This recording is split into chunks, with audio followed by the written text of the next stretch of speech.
The November sleet wasn't just rain. It was tiny, icy needles driven by a wind that screamed down the canyons between New York skyscrapers.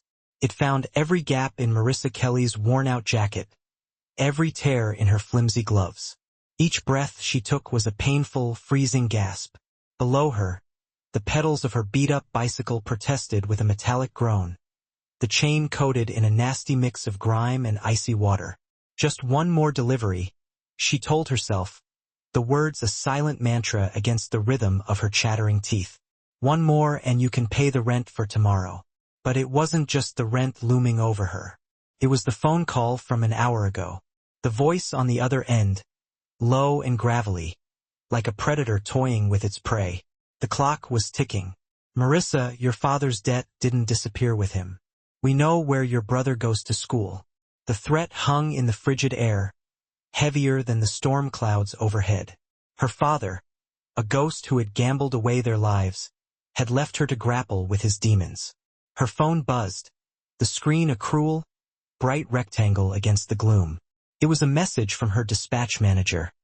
Last order, 87th and Park. Don't be late. Park Avenue felt a world away from the gritty Queen Street she was on now. It was a world of warm doormen and glowing lobbies, a world that had no idea she existed. She pushed harder, her leg muscles screaming in protest. The city blurred into a watercolor of smeared headlights and bleeding neon signs. People hurried past, heads down, shoulders hunched, faceless shapes in the storm, each locked in their own private struggle. No one looked up, no one saw. That's when she noticed her.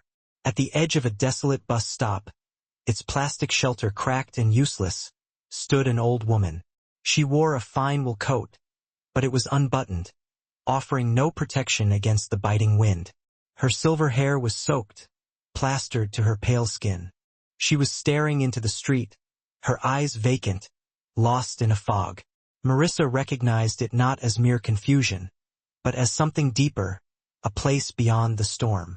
Her hands, adorned with elegant rings, trembled as she clutched a small, embroidered purse. People flowed around her like a river around a stone, their indifference a force of nature in itself. Marissa slowed, one foot dragging on the pavement, the worn rubber hissing against the wet asphalt. Don't stop. The voice of panic screamed in her head. The debt, your brother, you can't afford this. The manager's warning echoed the loan shark's threat. Being late wasn't an option. It was a catastrophe. She pedaled forward, the bike lurching away from the bus stop. 10 feet. 20. The image of the woman was burned into her mind. The tremor in her hands, the way the wind whipped her thin coat, the profound, soul-deep loneliness in her posture. Marissa's own mother had looked like that in the hospital in those last few weeks, brave and proud, but slowly being erased by an illness no one could stop. Damn it, she whispered, the curse a cloud of white vapor. She squeezed the brakes, the pads squealing in protest. With a sharp, resigned turn, she wheeled the bike around and coasted back to the bus stop, the silence broken only by the hiss of her tires. Ma'am, she said, her voice softer than she'd intended. Are you okay? The buses stopped running an hour ago. The woman turned, her gaze slowly focusing on Marissa. Her eyes were a startling, intelligent blue, but they were clouded, searching for a memory that wasn't there. I was waiting for James, she murmured, her voice frail, but tinged with an accent of old-world grace. He was supposed to pick me up. Marissa's heart sank. There was no one else on the street. Is there someone I can call for you? The woman, Morgan, just shook her head, a flicker of fear crossing her face. No phones. He'll be here. She shivered violently, wrapping her arms around herself. Marissa looked at the woman's thin, elegant shoes, soaked through. She looked at her own cracked phone screen, the time mocking her. 9:47 p.m. The delivery was due by 10 o'clock. She was already impossibly late. She was fired. The thought landed with a cold, hard finality. With the job went the last fragile line of defense against the men her father had unleashed upon her. In that moment, a strange calm washed over her. If she was already ruined, what was one more act of foolishness? "My name is Marissa," she said, her voice steady now. "James isn't coming, ma'am. It's too cold to wait here.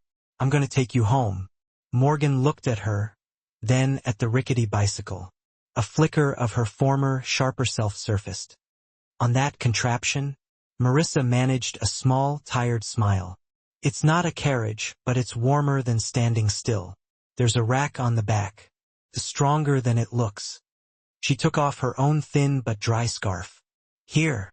She gently wrapped the scarf around Morgan's neck, her cold fingers brushing against the woman's soft, wrinkled skin. For a second, Morgan resisted. Then she leaned into the small warmth, a sigh escaping her lips. Getting Morgan onto the rear rack was a clumsy, difficult process. The woman was frail, but her wool coat was heavy with water. Finally, she was perched sideways, clutching Marissa's shoulders. "Hold on tight," Marissa said, swinging her leg over the frame. She pushed off from the curb, the bike wobbling under the unfamiliar weight.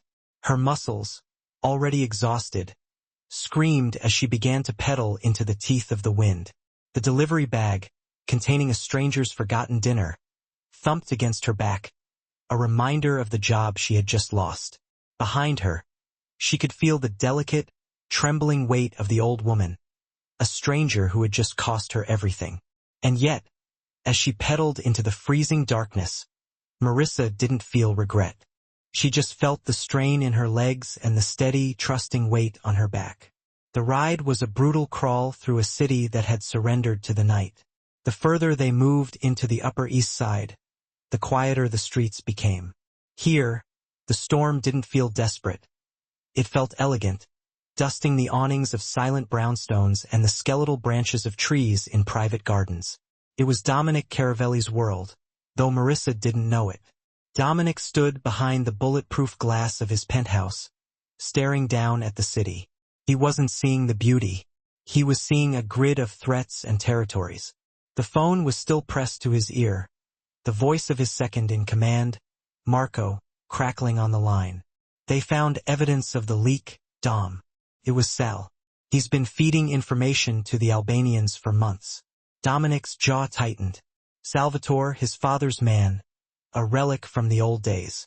Another betrayal. His father had taught him two things: show no weakness and trust no one. The first lesson had made him a king. The second had made him a prisoner. "Find him," Dominic said, his voice flat and cold as the glass he touched.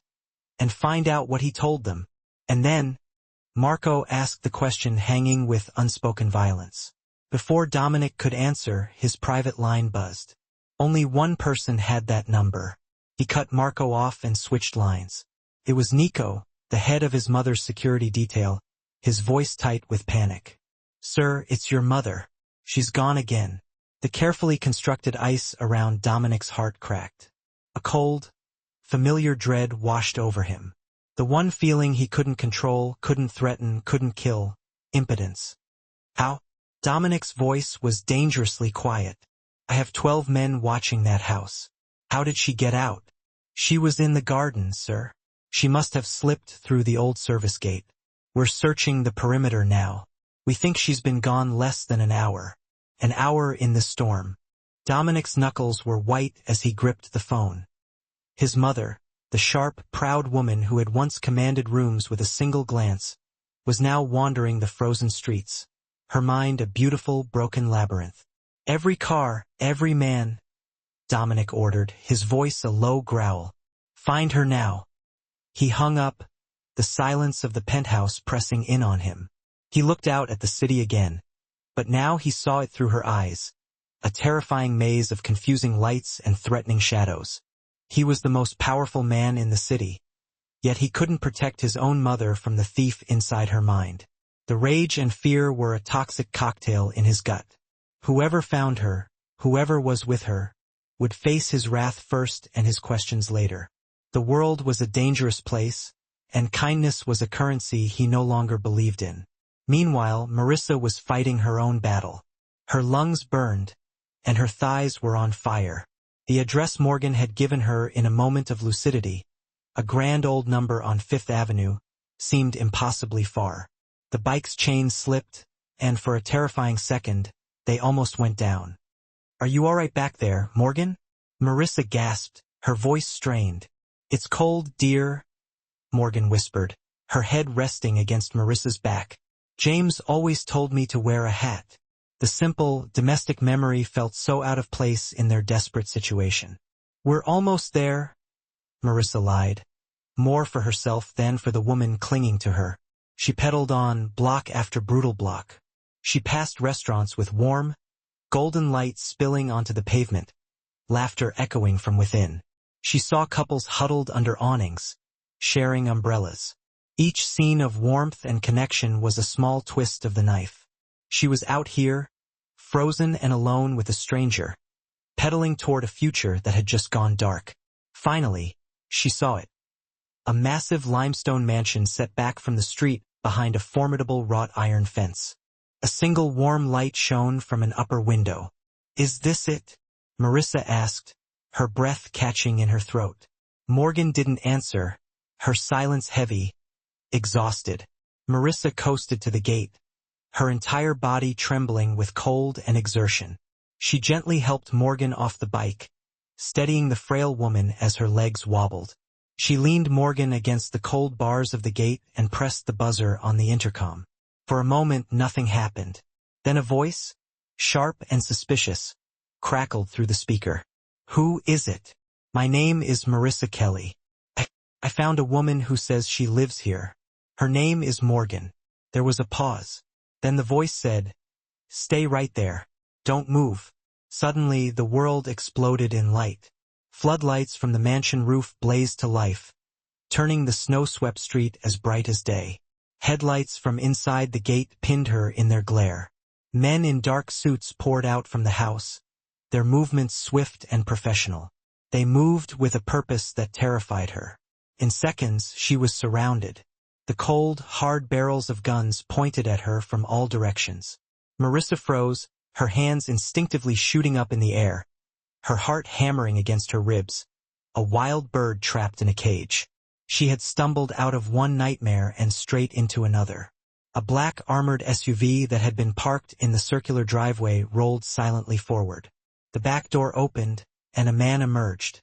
He was tall, dressed in a perfectly tailored black coat, his face carved from stone.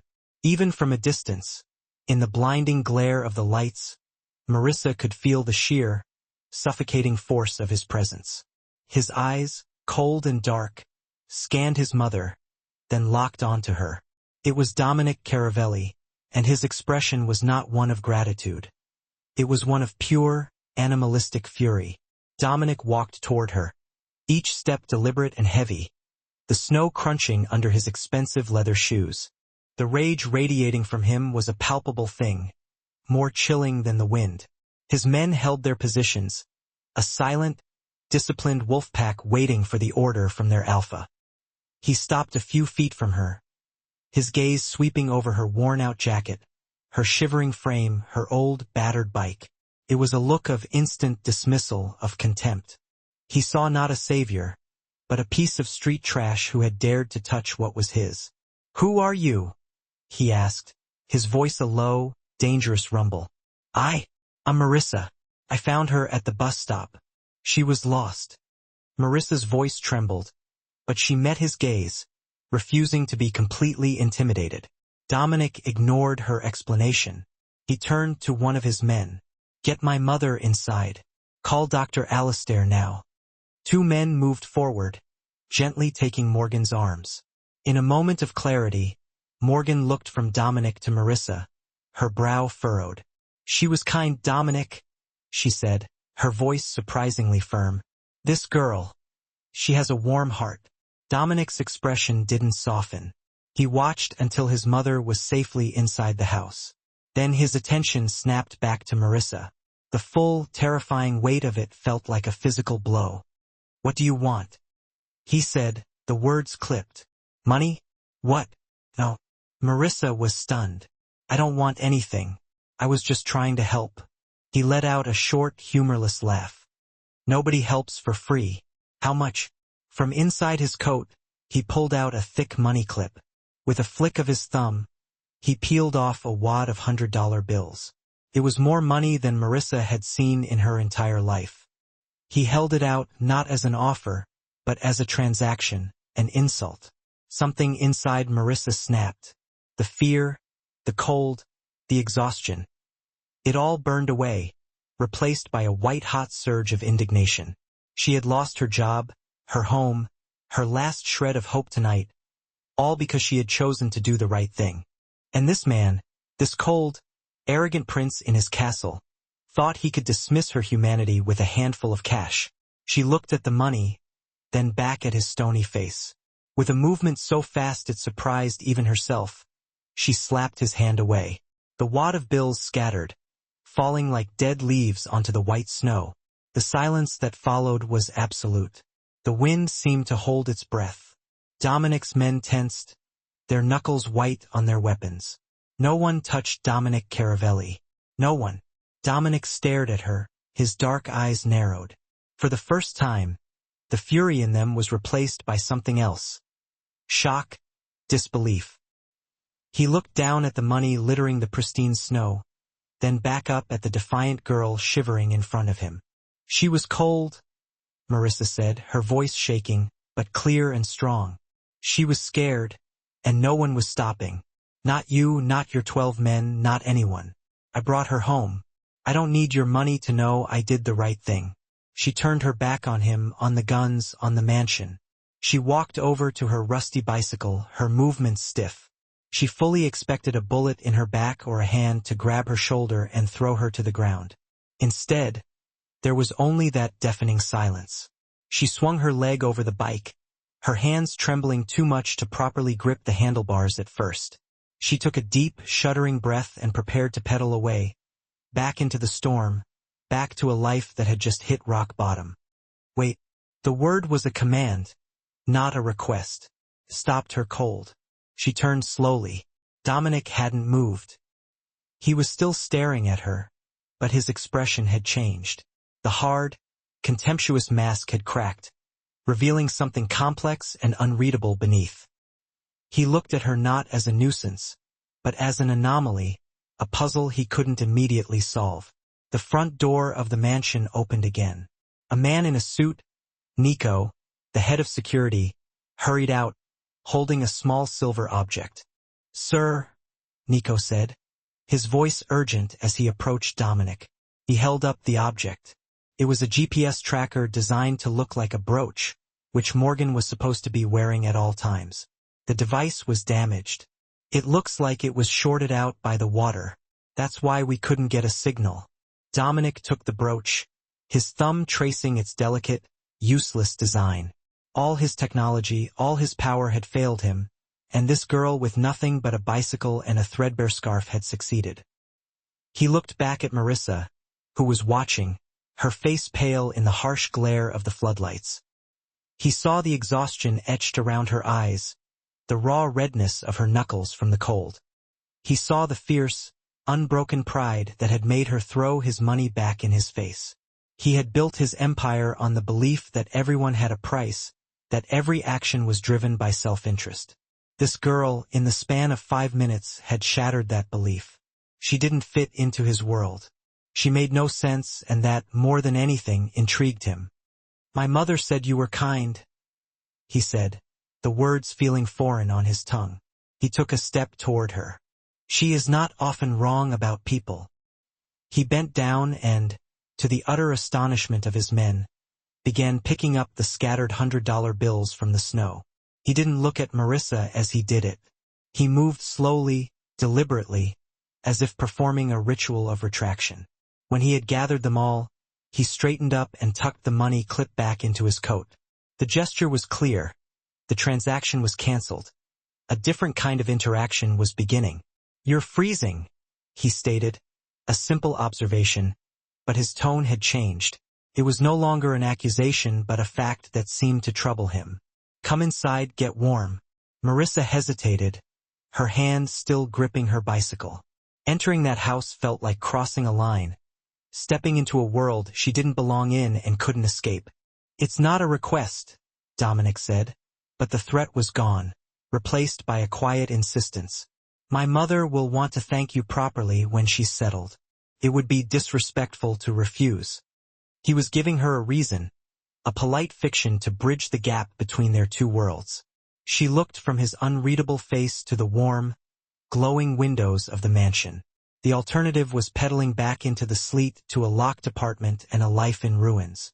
Slowly, she let go of her bike. One of Dominic's men immediately stepped forward to take it, handling the rusty frame with a strange reverence. As she walked toward the massive front doors, Dominic fell into step beside her. He didn't touch her, but she could feel the heat and power of him, a silent, dangerous presence that was now, for some inexplicable reason, focused entirely on her. "What's your name again?" he asked as they stepped into the magnificent marble-floored foyer. "Marissa Kelly," she said, her voice barely a whisper. He nodded as if committing it to memory. "Dominic Caravelli." He said his own name as if it were a key or a cage. She already knew. Everyone in New York's underbelly knew that name. Her father had owed money to half the city, but he had always been terrified of the Caravellis. She had just returned the lost queen of the most dangerous king in the city, and he now knew her name. The warmth of the house was a shock to her system. It was a deep, silent heat that radiated from the floors and walls, a stark contrast to the biting cold that had seeped into her bones. The foyer was vast, the ceiling soaring 2 stories high, a crystal chandelier dripping light onto the polished marble below. A grand staircase swept upwards into shadow. It was less a home and more a palace built to intimidate. A doctor with a kind, worried face was coming down the stairs. "She's stable, Dominic. Just cold and a little disoriented. I've given her a mild sedative. She'll sleep through the night." Dominic just nodded, his focus still on Marissa. "Thank you, Dr. Alistair." He led her past the staircase into a cavernous living room. A fire roared in a fireplace large enough to stand in, casting dancing shadows on walls lined with dark, imposing oil paintings. The room was beautiful, luxurious, and utterly devoid of personal touches. It felt like a museum exhibit on the life of a rich, lonely man. Dominic gestured to a deep leather armchair near the fire. "Sit." Marissa perched on the edge of the cushion, feeling small and out of place. She wrapped her arms around herself, suddenly conscious of her damp clothes and the grime under her fingernails. Dominic disappeared for a moment and returned with a heavy cashmere blanket. He didn't hand it to her. He unfolded it and draped it over her shoulders himself. His movements were surprisingly gentle, his large, powerful hands barely brushing against her. The blanket was incredibly soft and smelled faintly of cedar and something else she couldn't name. Power, maybe. He then went to a bar in the corner of the room and poured hot water from a silver kettle into a delicate porcelain cup. He brought it to her along with a small pot of honey and a slice of lemon. "Here," he said, placing it on the small table beside her chair. He didn't offer any to himself. He stood by the mantel of the fireplace, one hand resting on the carved marble, and simply watched her. The silence stretched, filled only by the crackle of the fire. It wasn't the comfortable silence of friends. It was the tense, observational silence of a predator studying a strange new creature in its territory. Marissa's hands trembled as she lifted the cup. The warmth spread through her fingers, a small, anchoring comfort in this surreal situation. "Why did you stop for her?" he finally asked, his voice low. She looked up, surprised by the directness of the question. She looked like she needed help. Lots of people need help. You didn't stop for them. She looked lost. Marissa tried to explain, her gaze dropping to the swirling steam from her cup. And no one else was even looking at her. It didn't feel right to just ride by. "The right thing." He repeated the phrase, a faint, cynical twist to his lips. "And what did doing the right thing cost you tonight, Marissa Kelly?" He knew. The realization hit her with a fresh wave of cold. He knew she hadn't just been out for a casual ride. "I was late with my last delivery," she admitted, her voice quiet. "I lost my job." Dominic's expression didn't change. He had expected it. "And your apartment?" She flinched. How could he possibly know that? How? When you threw my money in the snow, you became a person of interest, he said bluntly. My men are very efficient. They know you work for Quick Eats delivery service, or rather you did. They know you live or lived in a tenement building in Astoria. They know. Your landlord is a man named Stanislaw who has a strict policy about late rent. And they know you haven't paid him in 2 weeks. He paused. They also know about your father, Patrick Kelly, and the debt he left you with. Marissa felt the blood drain from her face. He had stripped her life bare in less than 15 minutes. She was no longer a person. She was a collection of unfortunate facts in his file. The blanket suddenly felt heavy, suffocating. So, she whispered, her throat tight. I'm desperate. You probably still think I wanted your money. No, he said, and the certainty in his voice surprised her. If you wanted money, you would have taken it. You're desperate, yes, but you have pride. It's a dangerous combination. He pushed off from the mantel and walked to the massive window overlooking the city. That man your father owes money to, Dmitry Volov, he is a cockroach, a bottom feeder who preys on the weak. Marissa stared at his back. You know him? Dominic turned his head slightly, his profile sharp against the glittering cityscape. I know everyone, and I know that men like him don't just go away. A new kind of fear, sharp and specific, pierced through her exhaustion. Dominic wasn't just making conversation. This was a chess game, and she had just realized she was a pawn on his board. What do you want from me? She asked, her voice regaining a bit of its earlier steel. He turned to face her fully. My mother likes you. In her lucid moments, she has very good judgment. She is also vulnerable. The security I've built around her isn't enough if her own mind lets her wander into a storm. He took a step closer. I need someone inside the house, someone who isn't just a guard or a nurse, someone she might listen to, a companion. Marissa stared at him, bewildered. You want to hire me to be a friend to your mother? I want to contain a problem, he corrected, his language cold and pragmatic. My mother's safety is a problem. Your situation with Dmitry is a problem. I am proposing a solution that solves both. What solution? You will live here, he said as if it were the simplest thing in the world.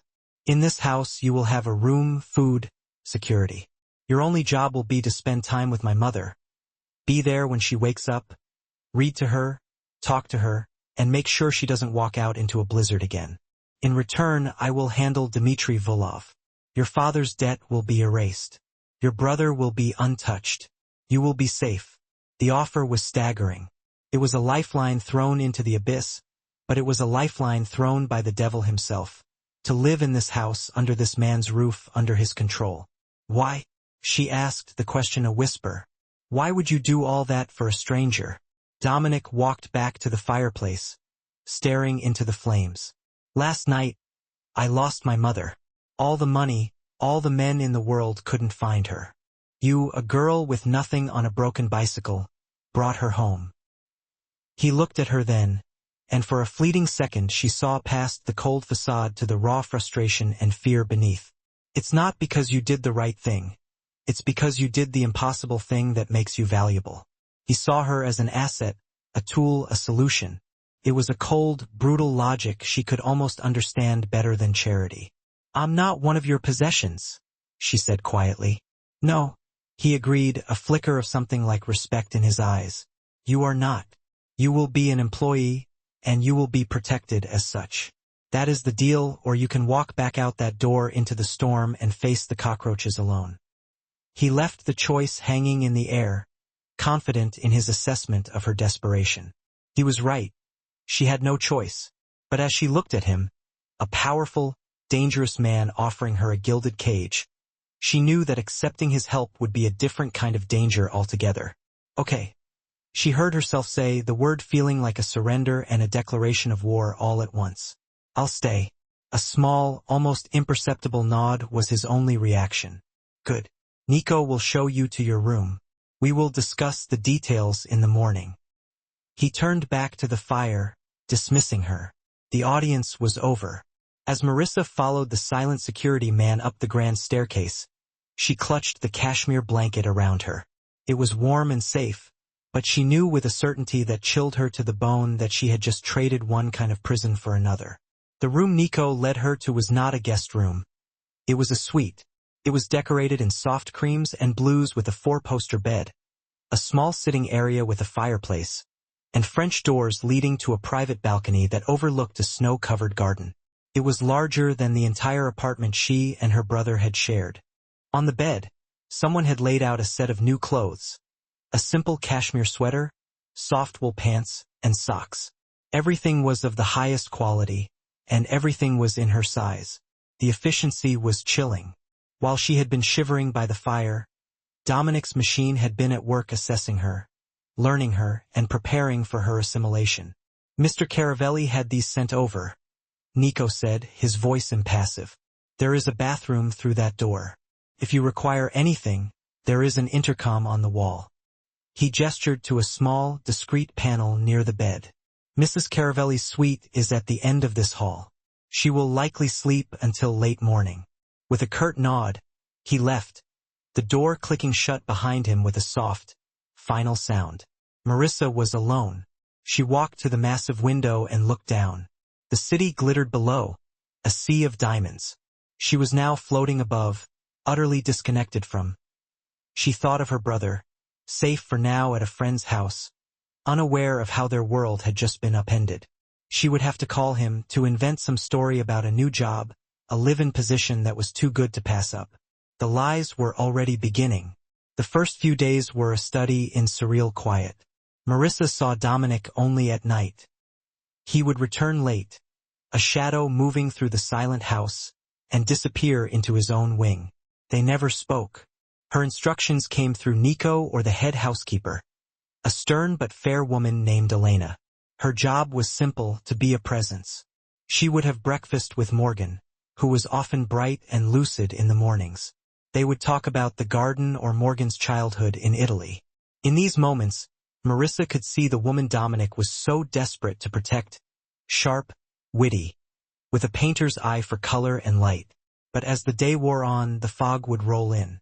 Morgan would grow confused, asking for her long-dead husband or mistaking Marissa for a school friend. It was in these moments that Marissa's purpose became clear. She didn't try to correct her. She would simply listen, gently guide the conversation, or suggest they look at old photo albums. Her calm, steady presence seemed to soothe Morgan in a way the rotating team of nurses couldn't.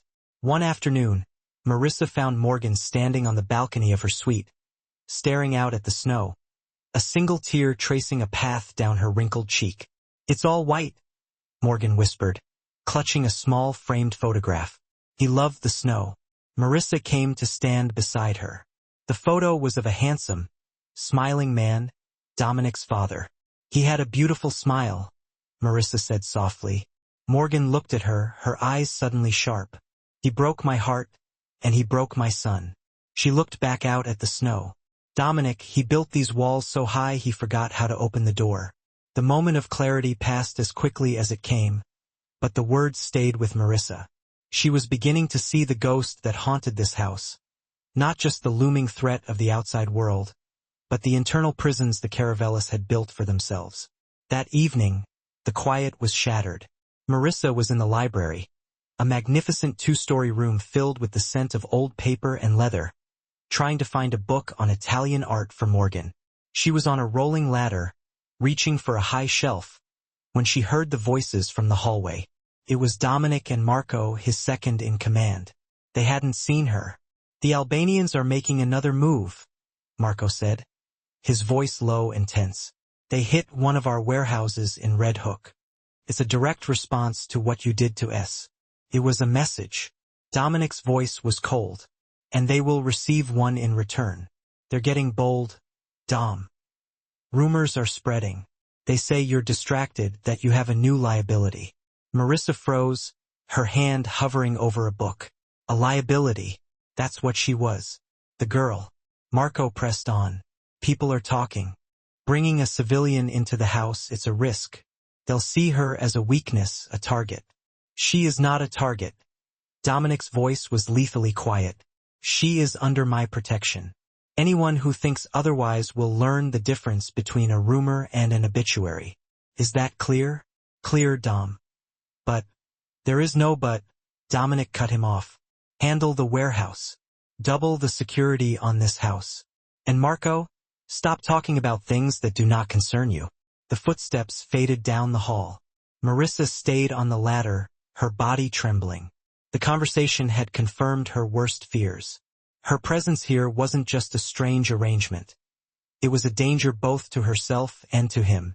She was a chink in his armor, and his enemies were already probing it.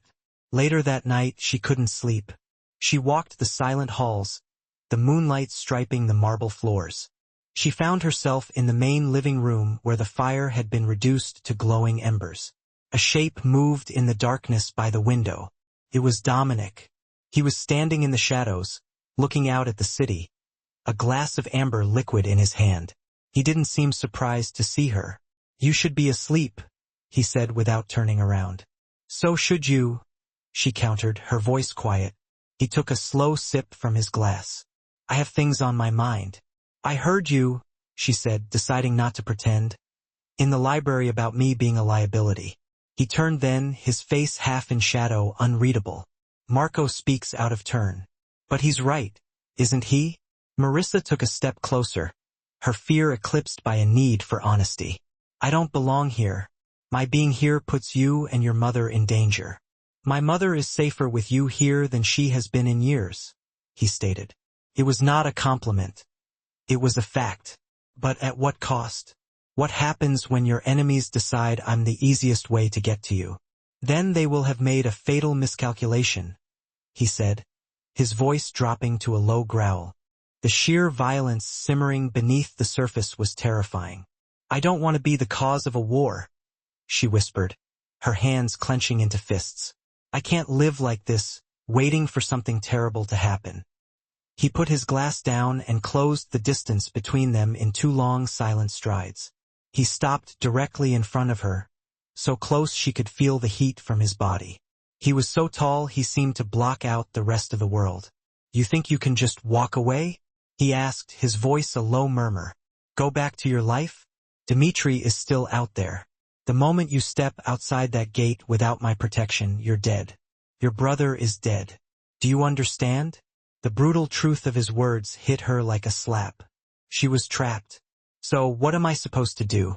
she asked, her voice breaking. "Just stay here, a prisoner in a gilded cage?"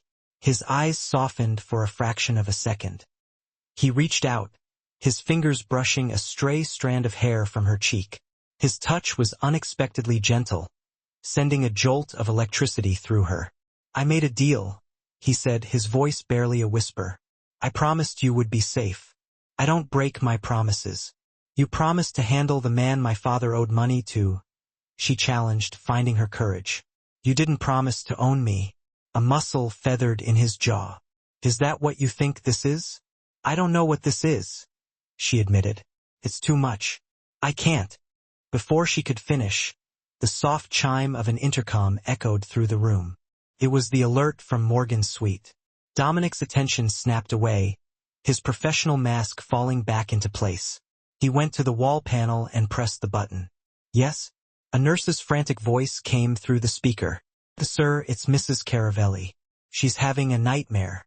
She's very agitated, and she's asking for someone named Marissa." Dominic looked at Marissa. His expression was a complex mixture of frustration and something else she couldn't decipher. The world he commanded was at his fingertips. But in this house, the one person he wanted to control was his mother, and the only person she wanted was the stranger he'd brought in from the storm. Without a word, Marissa turned and walked out of the room, heading up the stairs toward the sound of her name being called. Dominic watched her go, his hand clenched into a fist on the cold marble mantel. She was right. This was a cage. He just wasn't sure anymore who was the prisoner and who was the guard. When Marissa entered Morgan's suite, the scene was one of quiet chaos.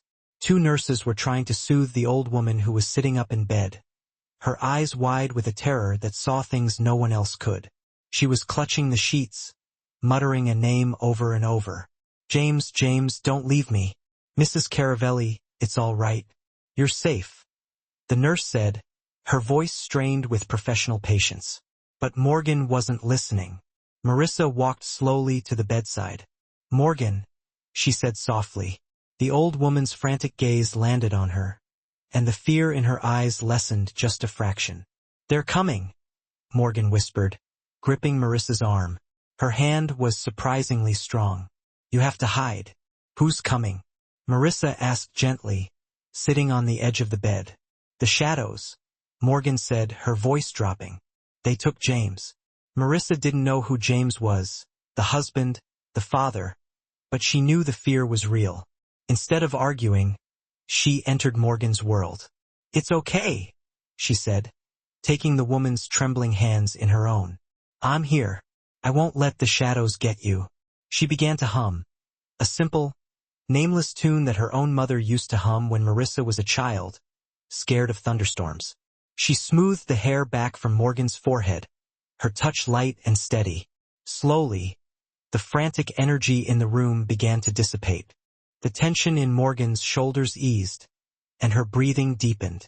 Dominic stood in the doorway unseen, watching. He saw the way his mother, who fought the nurses, and even him, calmed under Marissa's touch.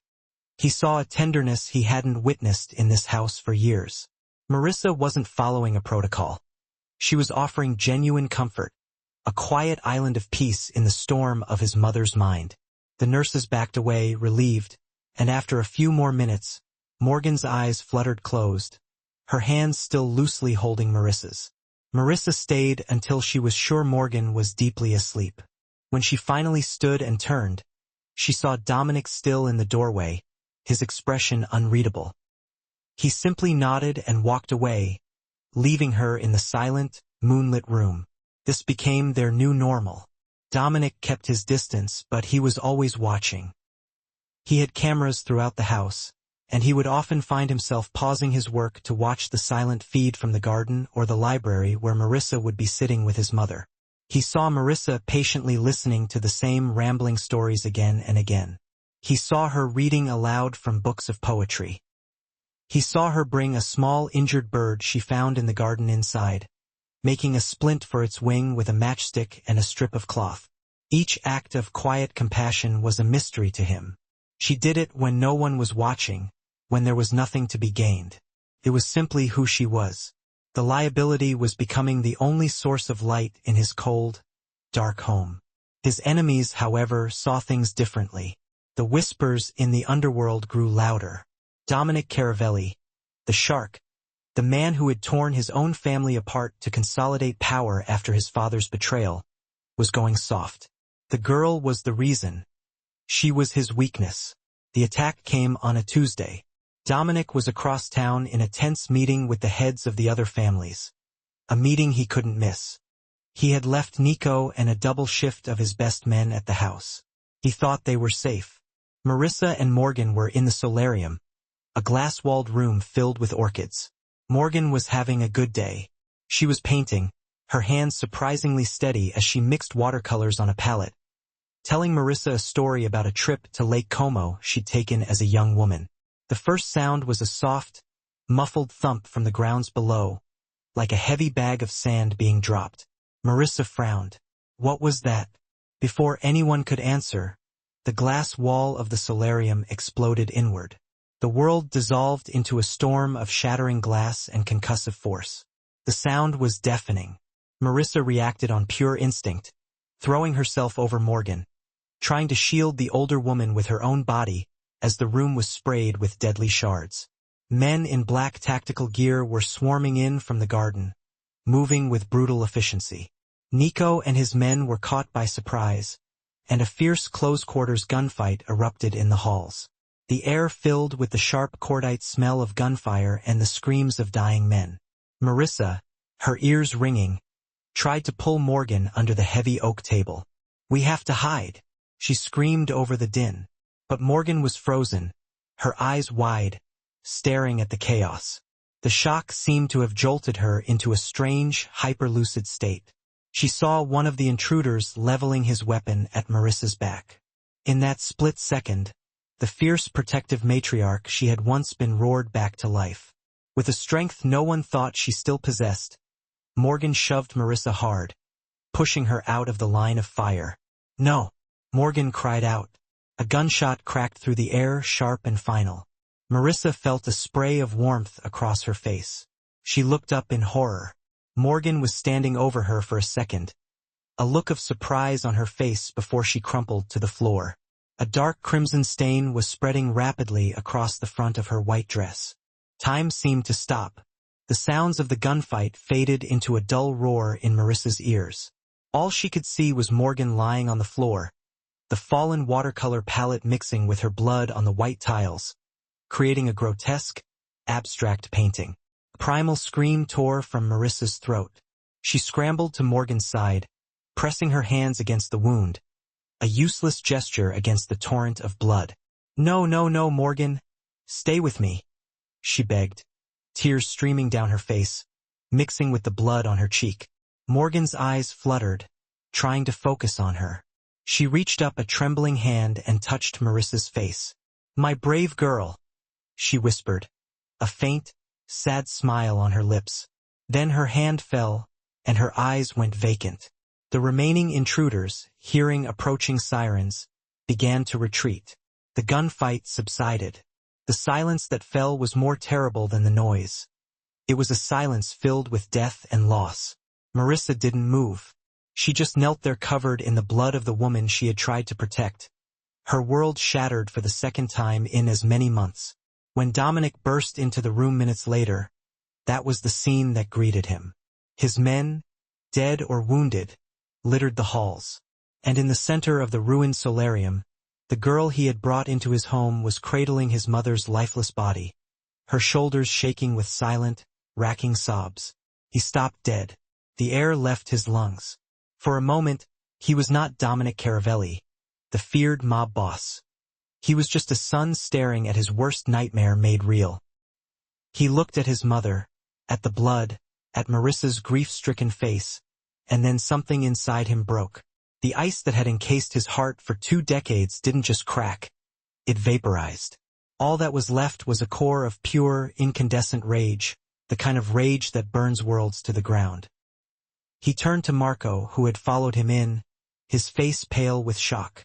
"Find out who did this," Dominic said, his voice terrifyingly calm. "I don't want a name. I want a family tree. I want to know where they eat, where they sleep, where their children go to school." He looked back at the scene, at the woman he had failed to protect and the girl who had tried. And then, he said, his voice dropping to a deadly whisper, "We are going to burn it all to ash." The days that followed were a silent, brutal reaping. Dominic Caravelli did not mourn with tears. He mourned with fire and steel. The city's underworld, which had grown comfortable with the unspoken rules of engagement, was about to be reminded of what happened when a true king was wounded. Dominic moved not with the hot, chaotic rage of a common thug, but with the cold, methodical fury of a fallen angel. He locked himself in his command center, a room in the penthouse that was more like a digital war room, its walls a mosaic of glowing screens displaying security feeds, financial records, and communication intercepts. He didn't eat, he didn't sleep. He consumed black coffee and intelligence reports. His presence a vortex of chilling calm that terrified his own men more than any shouting ever could. Marissa remained in the house, a ghost in a palace of grief. The solarium had been cleared and repaired with chilling efficiency, but she could still see the ghost of the blood stain on the white tiles, the phantom scent of cordite in the air. She moved through the quiet rooms, the silence now heavy with the absence of Morgan's laughter, her humming, her sudden moments of sharp clarity. Elena and the household staff moved around her with a hushed reverence, unsure of what to say or do.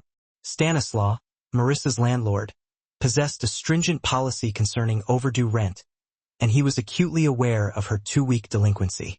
He paused, the silence amplifying the gravity of his next words. He then revealed his knowledge of her father, Patrick Kelly, and the burden of debt he had bequeathed to her. Marissa felt the color drain from her face, a physical manifestation of the violation she felt. In less than a quarter of an hour, he had meticulously dismantled her life, reducing her from a person with hopes and dreams to a mere compilation of unfortunate data meticulously filed away. The blanket, once a source of comfort, now felt like a leaden weight, suffocating her. "So, you know," she began, her voice barely a whisper, her throat constricted with anxiety. "You know I'm desperate. You probably still think I was after your money all along." "No," he responded, the unwavering conviction in his tone catching her off guard. "If money was your objective, you would have simply taken it. You are indeed desperate, but you also possess an unyielding sense of pride, a volatile combination, to say the least."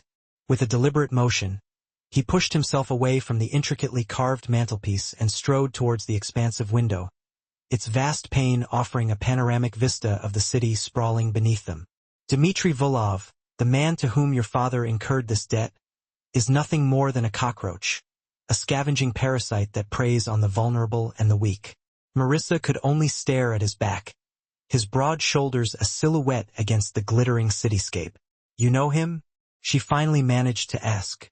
Dominic turned his head ever so slightly, the sharp angles of his profile illuminated by the city lights, resembling a sculpted masterpiece against a backdrop of shimmering brilliance.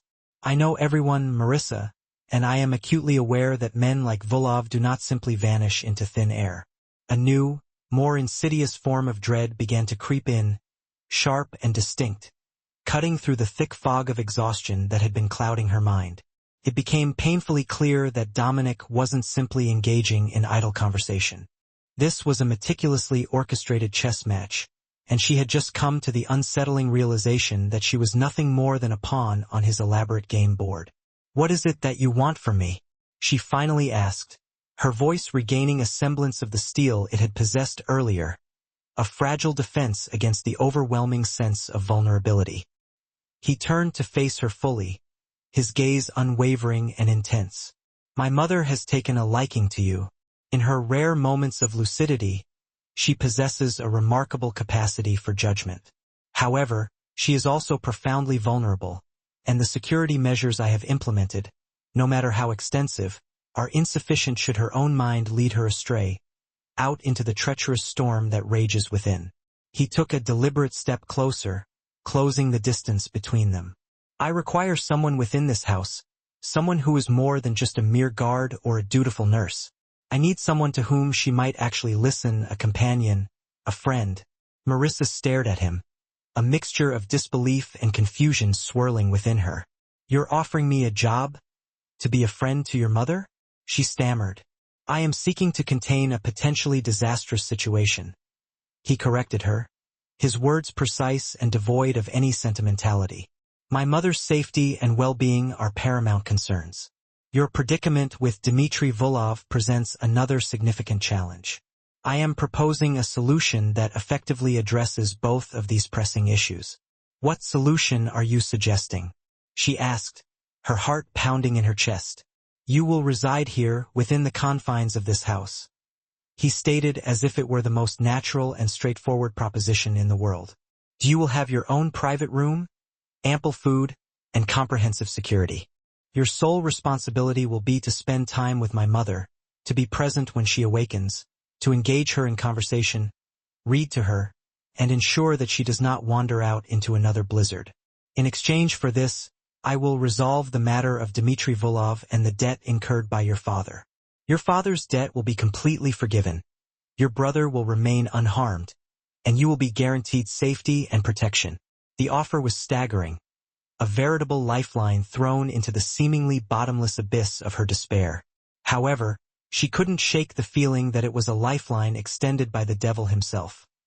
A Faustian bargain that would bind her to this house, under this man's dominion, subject to his every whim. "Why?" she whispered, the question barely audible. "Why would you extend such generosity to a perfect stranger?" Dominic turned and walked back towards the fireplace, his gaze fixed on the mesmerizing dance of the flames. "Just last night, I lost my mother, if only for a few harrowing hours. All the money in the world, all the resources at my disposal, all the men I could command were powerless to locate her. And yet you, a young woman with nothing to your name, riding a dilapidated bicycle, managed to bring her home safely."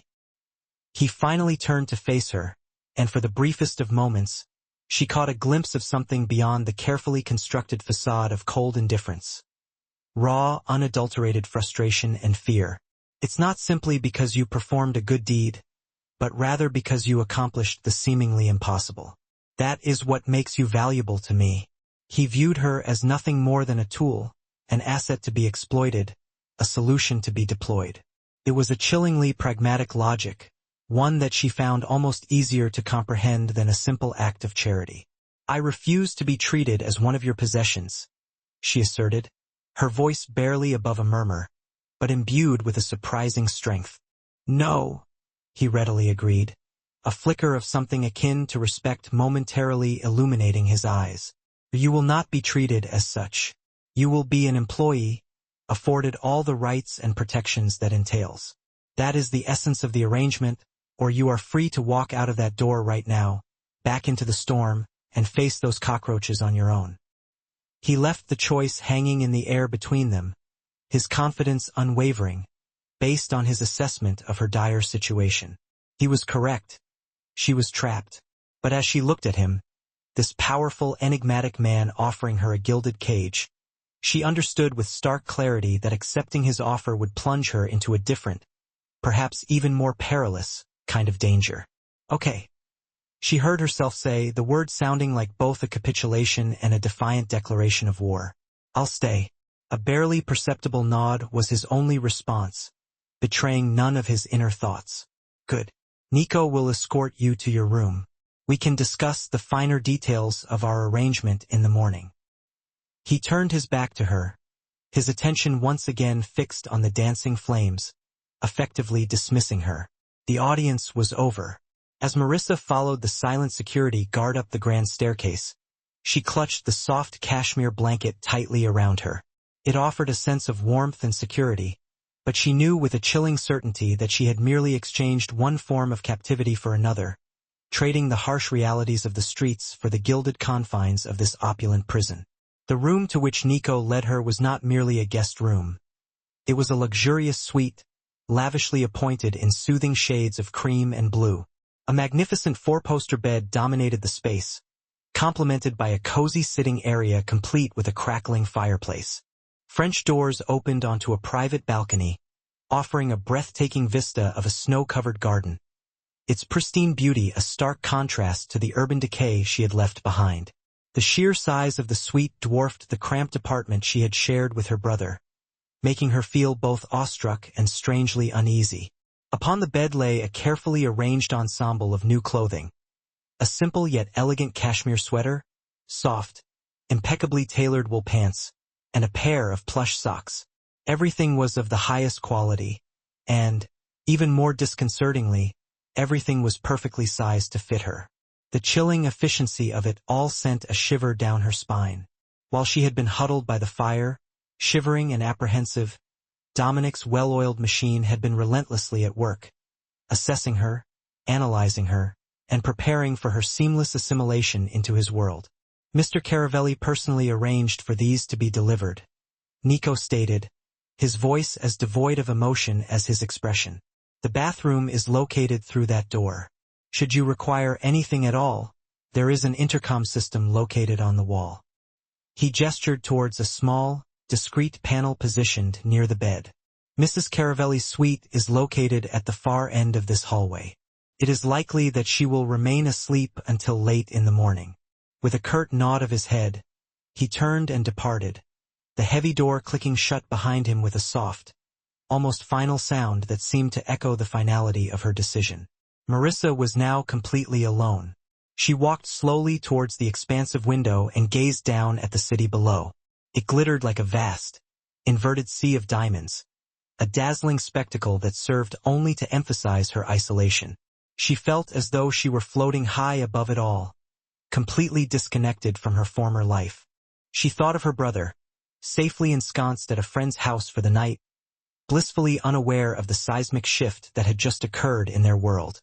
She would have to call him soon, fabricate some elaborate story about a new job opportunity, a live-in position with benefits too substantial to refuse. The lies had already begun, a tangled web of deceit she was now forced to weave. The initial days that followed were a surreal exercise in enforced tranquility. Marissa saw Dominic only during the late hours of the night. He would return to the mansion well after dark, a shadowy figure silently gliding through the dimly lit halls before disappearing into his private wing. They never exchanged words. Her instructions and directives were invariably relayed through either Nico or Elena, the head housekeeper, a stern but ultimately fair woman who ran the household with an iron fist and a surprising degree of compassion. Her task was remarkably simple, at least on the surface: to be a constant, comforting presence for Morgan Caravelli. She would partake in breakfast with Morgan, who often exhibited moments of startling clarity and lucidity in the mornings. Their conversations would meander through a variety of topics, ranging from the meticulous details of the mansion's sprawling gardens to the poignant memories of Morgan's childhood, spent in Italy.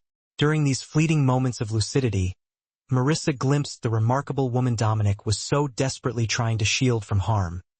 Sharp-witted, intelligent, and blessed with a painter's keen eye for color and light. However, as the day progressed, a dark fog would invariably descend upon Morgan's mind, clouding her thoughts and memories. She would grow increasingly confused, often mistaking Marissa for a childhood friend or calling out for her husband, who had passed away many years ago. It was during these times that Marissa's true purpose became abundantly clear. Rather than attempting to correct Morgan or force her back to reality, she would simply listen with unwavering patience, gently guiding the conversation back to safer territory or suggesting they peruse old family photo albums, allowing Morgan to relive cherished memories without the burden of present-day confusion. Marissa's quiet, reassuring presence seemed to have a remarkable soothing effect on Morgan, calming her in a way that the rotating shifts of nurses and medical personnel simply couldn't replicate. One particularly somber afternoon, Marissa discovered Morgan standing on the private balcony of her suite, gazing out at the snow-covered landscape, a single tear tracing a glistening path down her deeply lined cheek. "It's all white," Morgan whispered, her voice barely audible above the gentle whisper of the wind, as she clutched a small, framed photograph tightly in her trembling hand. He adored the snow. Marissa moved to stand beside her, offering a silent gesture of support. The photograph depicted a handsome, smiling man, presumably Dominic's father. He possessed a beautiful smile, Marissa offered softly, hoping to provide a small measure of comfort. Morgan turned to look at her, her eyes suddenly sharp and clear, the fog of confusion momentarily lifted. "He shattered my heart into a million pieces, and he also managed to break my son, Dominic, in ways you cannot possibly imagine." She returned her gaze to the snow-covered horizon, her voice filled with a deep, abiding sadness. "Dominic, in his misguided attempts to protect me, has built these walls so incredibly high that he has completely forgotten how to open the door, trapping himself within his own self-imposed prison." The moment of clarity vanished as quickly as it had appeared, the fog once again descending upon Morgan's mind, but the words she had spoken remained etched in Marissa's memory, resonating with an unsettling truth. She was beginning to understand the pervasive sense of melancholy that haunted the halls of this opulent mansion, the invisible specters that clung to every corner. It was more than just the ever-present threat posed by the outside world. It was the internal prisons the Caravelli family had constructed for themselves, the emotional barriers that kept them isolated and alone. That evening, the fragile peace that had settled over the mansion was abruptly shattered. Marissa was in the library, a magnificent two-story chamber filled with the comforting scent of aged paper and supple leather, diligently searching for a suitable book on Italian art to share with Morgan. She was perched precariously on a rolling ladder, reaching for a particularly high shelf, when she overheard voices emanating from the hallway just outside the library doors. She quickly recognized them as those of Dominic and Marco, his trusted second-in-command. They had not noticed her presence, their voices carrying clearly through the quiet stillness of the house. "The Albanians are escalating their attacks, Marco." A quiet, respectful deference permeated the atmosphere, with Dominic treating her not as a mere employee, but as the bereaved lady of the house. She never felt the need to pry into Dominic's activities. The palpable tension gripping the mansion, the fearful yet unwavering loyalty in his men's eyes, spoke volumes. Hushed, urgent phone calls echoed through the halls, mentioning names of men and places unknown to her. She was living at the very heart of a storm, and that storm was named Dominic. His retribution wasn't a singular act, but a carefully orchestrated symphony of destruction. The first to suffer his wrath were the Petrovics, the family who had commissioned the attack. Their top enforcer was discovered lifeless in his car at the bottom of the East River. Their primary smuggling operation at the docks erupted in a spectacular inferno that painted the night sky with fire and dominated the evening news. Their network of informants was systematically dismantled, each man either vanishing without a trace or appearing on a rival's doorstep bearing a gruesome message carved into their skin. Dominic wasn't merely interested in killing them. He sought to utterly erase them from existence. He targeted their finances, freezing offshore accounts through a web of international contacts. He anonymously and untraceably leaked information to federal agents, leading to raids on their legitimate front businesses. He skillfully turned their allies against them with a combination of promises and threats. In less than a week, the Petrovic family, who had held sway in the city for half a century, was reduced to nothing. They weren't simply defeated. They became a cautionary tale, a myth whispered in hushed tones in the dark. But he didn't stop there. He relentlessly pursued anyone who had been associated with them, anyone who had profited from the rumors of his supposed weakness. The shockwaves of his fury reverberated throughout the 5 boroughs. Men who had scoffed at the rumors surrounding the girl now found their operations crippled, their shipments seized, their safe houses compromised. Dominic was redrawing the map of his kingdom, using blood as his ink. Throughout this relentless campaign, Marissa remained within the confines of the penthouse. One evening, Marco arrived at the house, his face etched with grim weariness. He found Marissa in the library, staring blankly at a page in a book. "He's breaking things that don't need to be broken," Marco said, his voice hushed as if confessing a sin. "He's gone too far. This isn't business anymore. It's personal." "His mother was murdered in front of me," Marissa replied, her voice hollow. "Of course, it's personal." Marco looked at her, and for the first time, she glimpsed a flicker of fear in the veteran soldier's eyes. "You're the only one he might listen to. This rage, if he lets it consume him, it will destroy everything he's built, everything she loved." Marissa knew he spoke the truth. The violence was a raging wildfire, threatening to eventually consume the man she was beginning to glimpse beneath the monstrous facade. That night, she waited for him. He arrived long after midnight, moving through the darkened living room like a phantom, his expensive coat failing to conceal the profound weariness in his posture. He was heading towards the bar when she spoke from the armchair beside the cold fireplace. "Is it over?" He stopped, his back to her, not turning around. "Yes." "Are they all gone?" "They are." His voice was flat, utterly devoid of triumph. She rose to her feet and approached him. He remained facing the window, gazing down at the city he had terrorized into submission. She could see his reflection in the dark glass. A powerful man, utterly alone. She stopped just behind him, catching the scent of the cold night air clinging to his coat, and something else, a faint metallic odor, the smell of blood. She didn't recoil. "Dominic," she said softly. He finally turned, and his eyes were black holes of exhaustion and grief. The fury had vanished, leaving behind a vast, empty wasteland. He looked at her, and in his gaze, she saw the broken little boy whose father had betrayed him, the powerful man whose mother had been stolen from him. She did the only thing she could think to do. She reached out, her small, trembling hands taking his. His hands were cold and stiff, his fists clenched tight. She gently unfurled them, revealing scrapes on his knuckles and a small, dried cut on his palm. He had not emerged from this war unscathed. Without a word, she led him to the small bathroom off the foyer. She turned on the warm water, took a soft washcloth, and began to gently cleanse his hands. She washed away the grime, the phantom scent of violence, the dried blood that wasn't his own. He stood perfectly still, watching her, his powerful frame rigid. He was a man who commanded armies, who could amass fortunes and end lives with a single phone call. Yet, he was allowing her to tend to him as if he were a child. As she worked, a single tear escaped her eye and fell onto his hand. He flinched as if burned. She looked up at him, her own eyes filled with a sorrow that mirrored his. "This won't bring her back," she whispered, her voice thick with tears. "This violence, it won't heal the part of you that's broken, Dom. It will only make the hole bigger." He stared down at her, at their joined hands beneath the warm water. Her words weren't an accusation. They were a lament. She wasn't judging his actions. She was mourning the cost to his soul. For the first time since his mother's death, the iron control he held over himself fractured. A deep, shuddering breath escaped him, a sound of profound pain.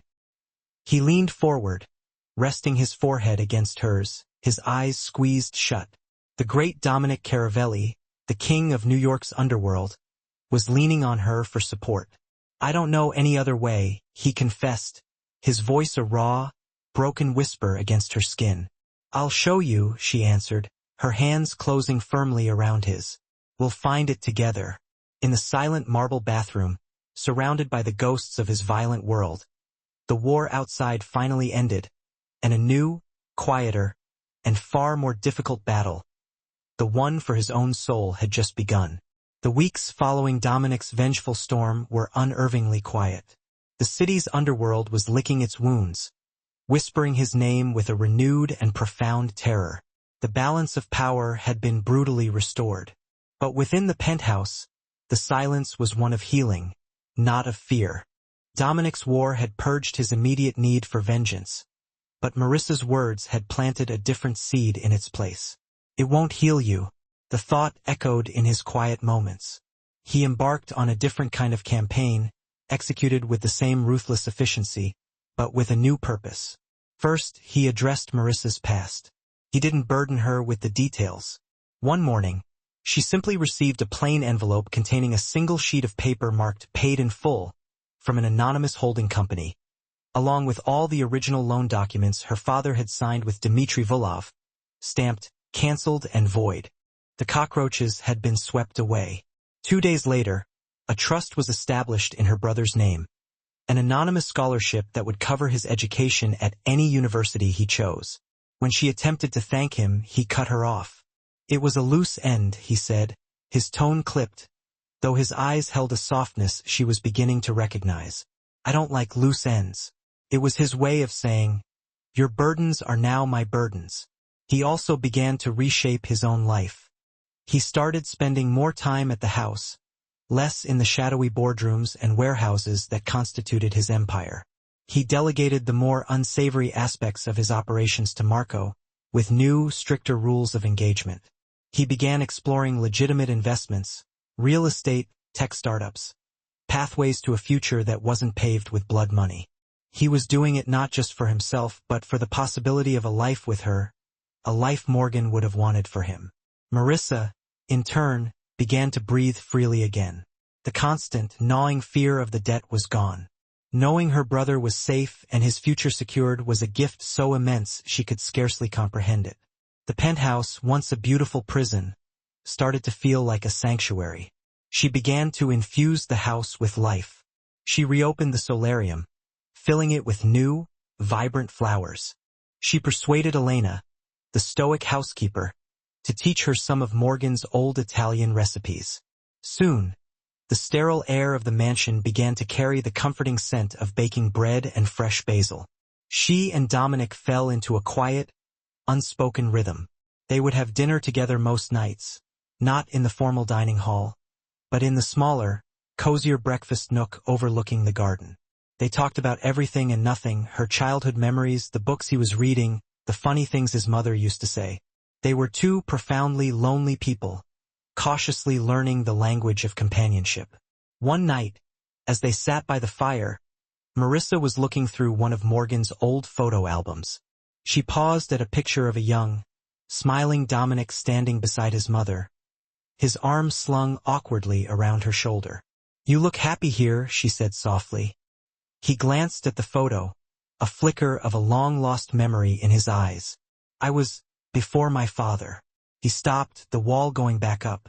Morgan told me he broke your heart, Marissa said gently, testing the waters. Dominic was silent for a long moment.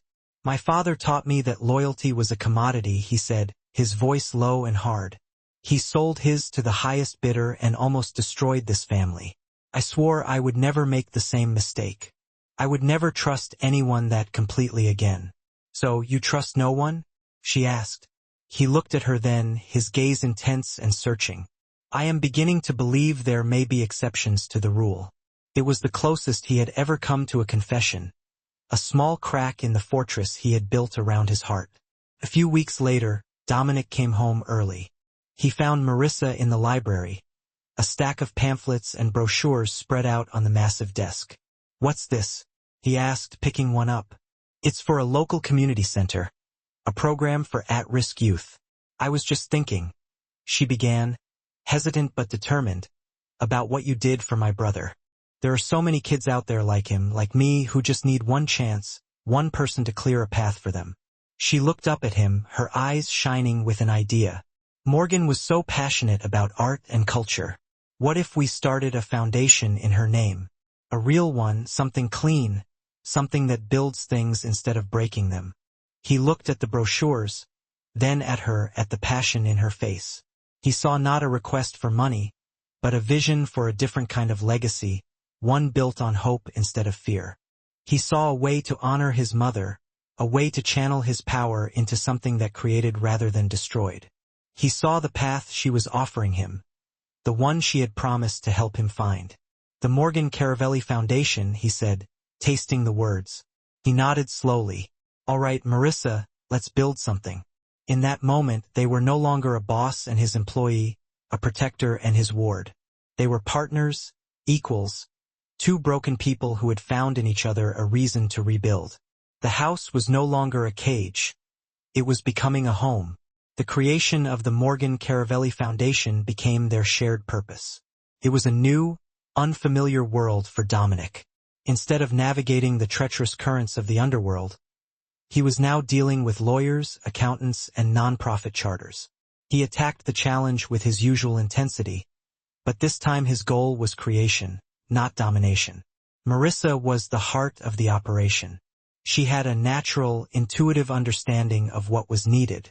She drafted the mission statement, focusing on providing scholarships for arts and education to underprivileged youth, the two things Morgan had cherished most. She spent her days researching community needs, visiting struggling neighborhoods, and talking to the people she wanted to help. For the first time, she wasn't just surviving. She was building. The girl who had once peddled through the cold for a few dollars was now shaping a multi-million-dollar philanthropic endeavor. Dominic found himself watching her in awe.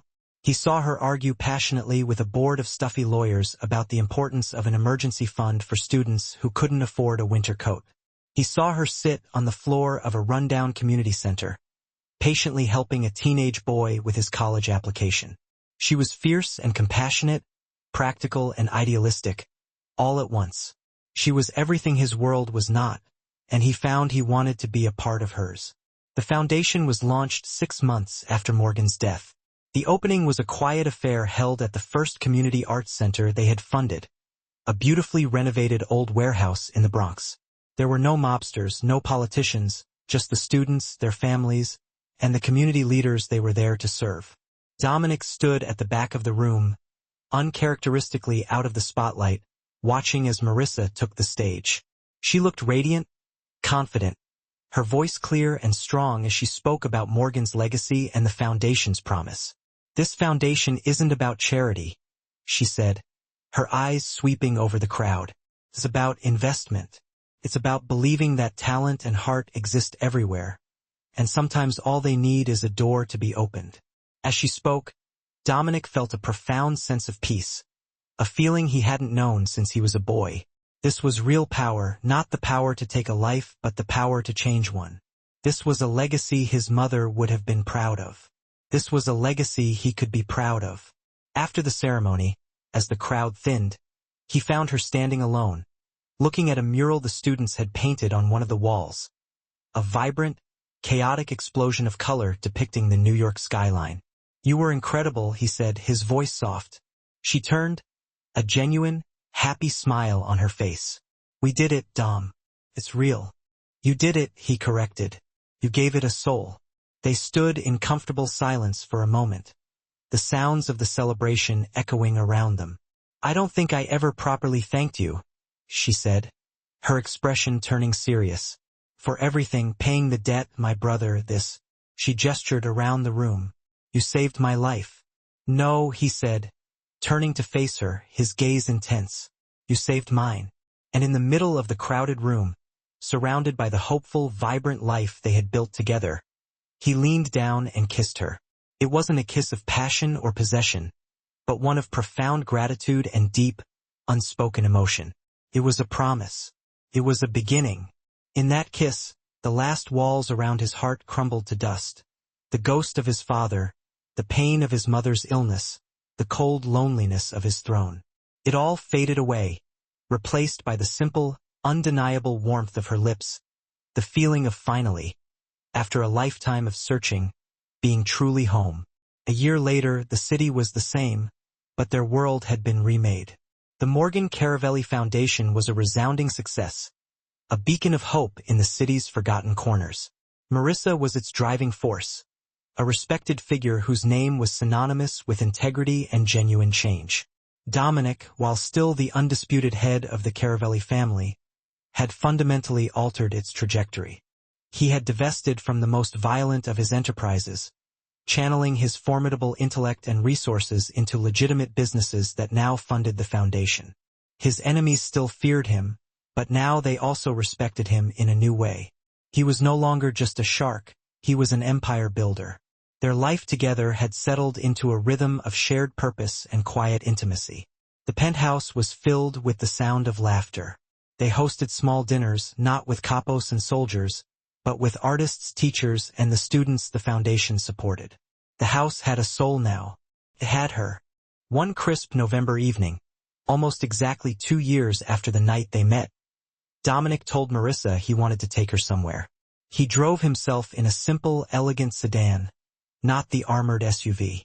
They drove out of the glitter of Manhattan and back into the gritty, familiar streets of Queens. He parked across from the desolate bus stop.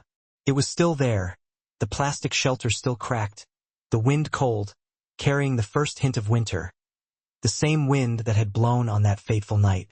They got out of the car and stood on the sidewalk, the past a tangible presence between them. "This is where it started," Marissa said, her voice a whisper.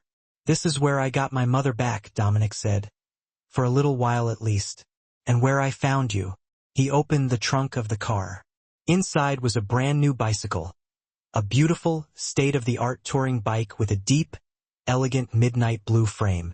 It was a world away from the rusty, groaning machine she had ridden that night. Marissa stared at it, her throat tight. "That old bike brought my mother home," Dominic said, his voice thick with emotion as he lifted the new one out. "It's the most valuable thing I own. It's hanging in the study now." He turned to her, his dark eyes full of a love so profound it took her breath away. "But I realized I was still missing something." He held the handlebars of the new bike out to her. "This one is for all the journeys we have left to take." She looked from the bike to his face, her eyes shimmering with tears. "I spent my whole life building an empire to keep the world out, Marissa," he said, his voice low and earnest. "But you walked right through the gates. You didn't just bring my mother home from the cold. You brought me home." He let go of the bike and took her hands in his. "I don't want to be your protector anymore, or your boss. I want to be your partner, your husband." He didn't get down on one knee. He didn't offer a ring. It wasn't his style. His proposal was a statement, a promise as solid and unshakable as the man himself. "I want to be the one who brings you home," he said, his voice raw with a lifetime of unspoken longing. "Every day for the rest of our lives." Marissa couldn't speak. She just threw her arms around his neck, burying her face in his coat, the tears she had held back for so long finally falling, not in sorrow, but in a wave of overwhelming joy and relief. He held her tight, his hand stroking her hair, the king of the city holding his entire world in his arms. A cold gust of wind swirled around them, but for the first time, Marissa didn't feel it. She was surrounded by a warmth that had nothing to do with the weather. It was the warmth of being found, of being seen, of being loved. It was the warmth that had begun 2 years ago, a tiny, defiant flame on the back of a bicycle. A warmth that had survived the storm and had finally truly brought them both home.